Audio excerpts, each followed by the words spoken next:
En fait, madame, comme nous le savons tous, lorsque la société SACIM a commencé à exploiter le diamant ici dans la province du Kasaï oriental, elle s'était construit une centrale.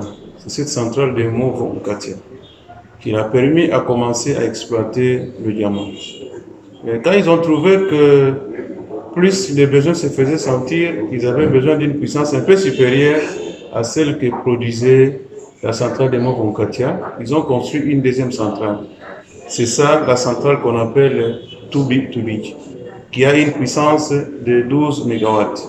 Vous comprenez là que parce qu'il voulait augmenter sa production et sa capacité en mégawatts, c'est ainsi que comme la puissance des Movo-Katia s'est limitée à 4,25 MW, alors ils ont jugé bon de construire une deuxième centrale qui est en marche pour le moment, qui fait fonctionner la grande laverie d'exploitation de diamants qui est au niveau de Tchiboué.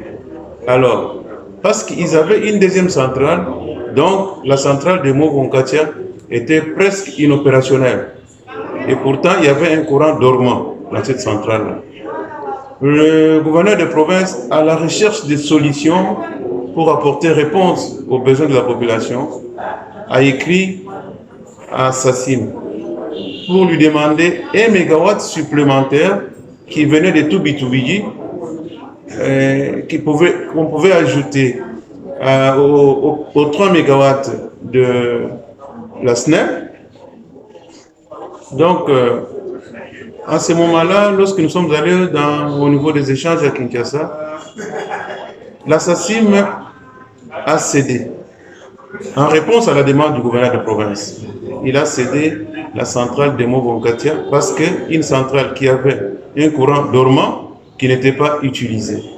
Donc, c'est un don fait sur demande de la province du Kasaï oriental. Le courant qui vient d'être rétabli et qui alimente la ville de Mbuji-Mayi vient de la centrale de Tubi.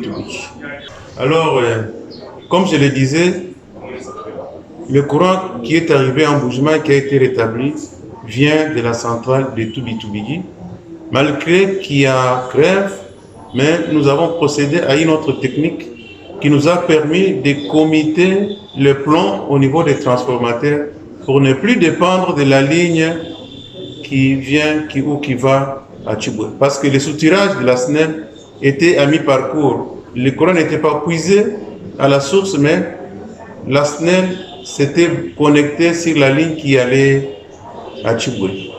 Alors, pour le moment, nous avons déjà la possibilité de faire l'interconnexion du courant qui vient de Movo-Katia à la ligne qui quitte la centrale de Tubi.